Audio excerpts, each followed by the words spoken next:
Hello, and this is week 4, book 4, and the book is called Wolverine, Weapon X.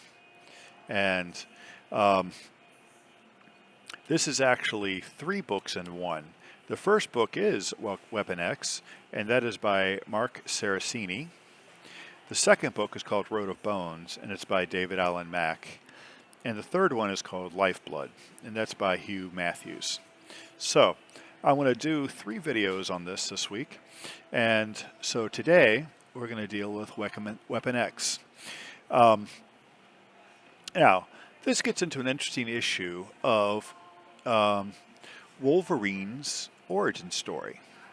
Now, I'm going to assume that most of you know who Wolverine is. That he is an X-Men, he's got the claws, he's hard to kill, and that may be all you know about him.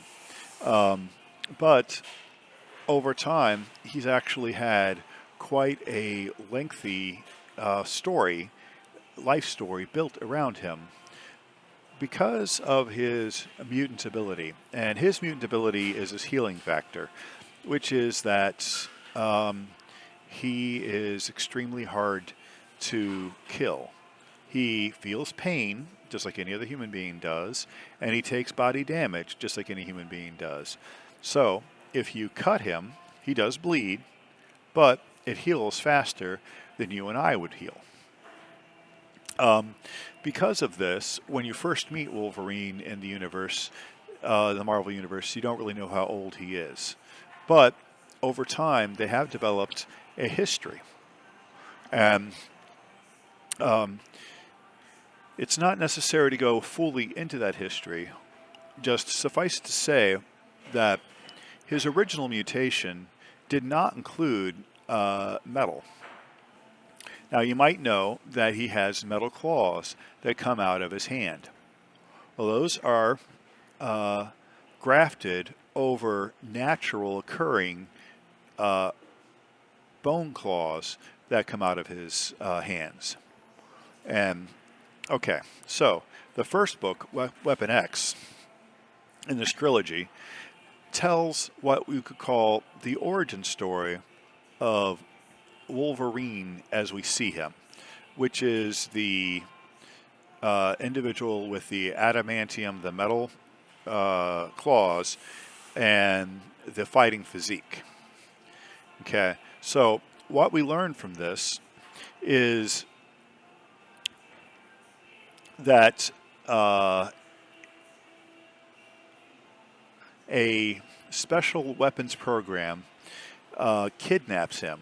It's a part of some Canadian special ops kind of team, and they have a base up in the mountains somewhere in Canada where they kidnap him and subdue him and put him under anesthesia and under mind control, and they graft adamantium onto his bones.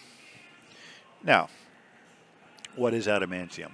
Adamantium is a kind of metal that is fictional in the Marvel Universe that is denser and harder than any other known substance. So it is basically unbreakable. And they coat all of his bones with this, including the claws. Now, in this version of it, the Weapon X version, they did not know he had the claws. The claws were a bit of a surprise. But a happy surprise, because the title of Weapon X might suggest what they're trying to do is weaponize Wolverine. They're aware of his healing factor. They knew he healed quickly. But a problem. His bones broke like anybody else's bones.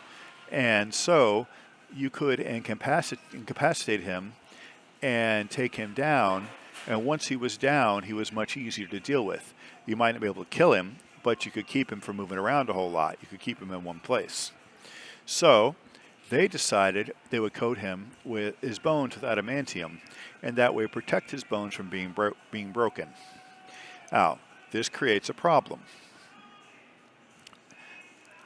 Sort of.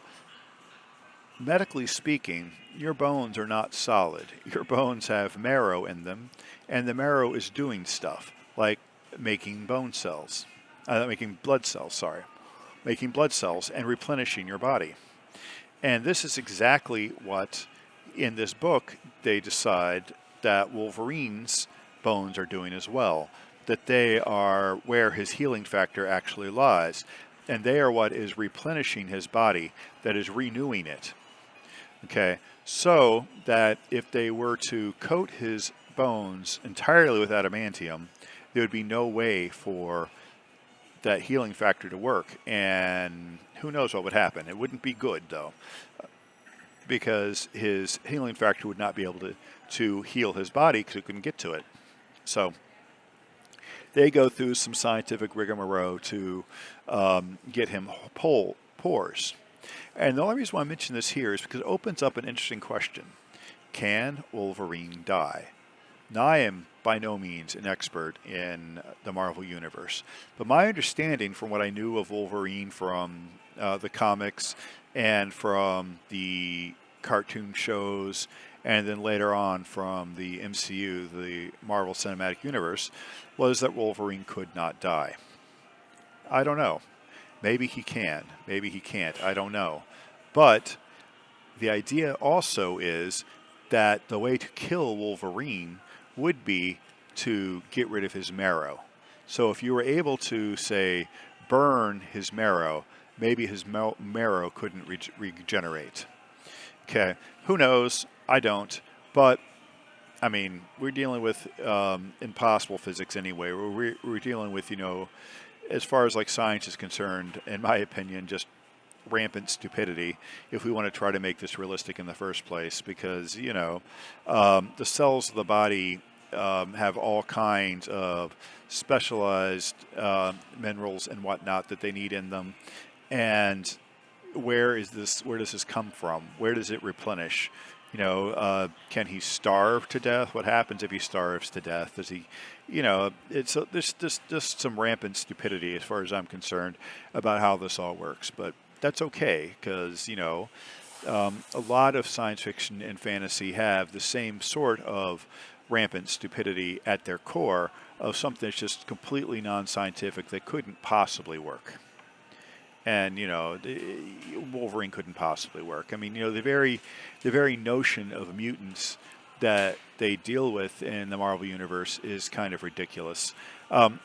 If such a thing were to exist, why would it manifest in all of these different, bizarre, and impossible powers? That's not the way it would work. You might have a mutation that would hit the population that affected a certain part of the genetic code that caused people to be able to say, see better in the dark, that it adjusted the kinds of cells you have in your brain, your eyes, or perhaps adjusted, some of the processing behind the eyes to where you had better night vision. That's plausible. Or better hearing. That sort of thing is plausible. Something that would make a sense that you already happen to possess as a human better, more acute, or slightly different. Do something a little bit more than it otherwise does. Or perhaps pick up an ability like echolocation or some other of the various senses that other animals in the animal kingdom have that humans don't typically. Okay, that kind of mutation is at least slightly scientifically plausible. Now, I'm not saying that someone who understands DNA would find that plausible. They might find that just as laughable. But at least that is something that we know can be coded for in DNA. It can be part of a chromosome because we've seen it in other animals. So I know that at least on the bare level of an animal can do this, yeah, these are things an animal can do. So it's not, as far as I can see, 100% ridiculous. But even if that were to happen, it wouldn't be like this person got the sight thing and this person got the hearing thing. No, it would be a population that fit better into the niche would acquire a particular thing. Our mutation would be relatively not common, but in terms of a mutation, common enough that a percentage of the population would have this same mutation, not this kind of random wild mutation that does all kinds of crazy things like telepathy and being able to control metal, or Wolverine's completely impossible um, healing factor, or these retractable claws. I mean, I don't know very much about the animal kingdom, but I've never heard of retractable claws, not this retractable anyway. I mean, maybe there are. No expert, but the healing factor, I don't know of anything like that anywhere. And, that's all beside the point, because what this book is dealing with here and what Wolverine deals with is not so much that impossibility, but what does he represent? And that is what I want to get into in the second and third parts of this as I deal with the second and third books. Now, this book, Weapon X, they put the adamantium on in him, and then they do the thing that constantly seems to happen to Wolverine, which is they try to completely erase his memories and completely erase his identity because they want to control him. They want to turn him into a completely controllable weapon. Now, therein comes part of the problem, which we'll get into again and again here, which is, as a weapon, he has already gone out and killed so many people. That has basically been his life from the beginning, which we'll get into again in the second book. We'll talk a bit about his actual earthly origin and where he came from. I think it's mentioned in this book, but that's beside the point. Where we'll get into it. So that becomes an issue with things of survival guilt, with PTSD. Do the things that your body experiences stay with you, even if you cannot consciously remember them. Now remember, he's being torn down to nothing and built back up several times throughout his existence. Where does this memory reside? How does it reside? The brain is a complicated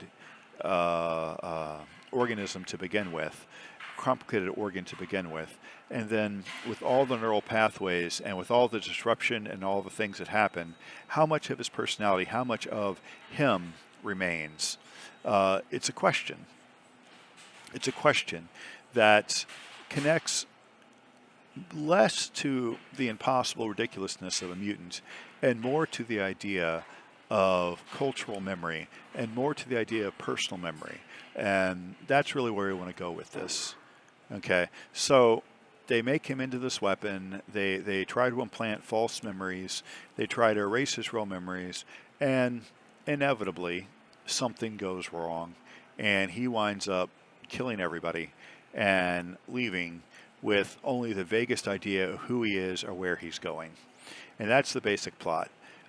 That's basically what you see here. There is, and this is not the first time or the last time we're going to talk about this here, there is quite a bit of gratuitous brutality. He kills a bunch of dogs. He kills a bear. He kills a lot of people. And he kills them in brutal, animalistic fashion. In fact, it's described as brutal and animalistic, above and beyond what it really is.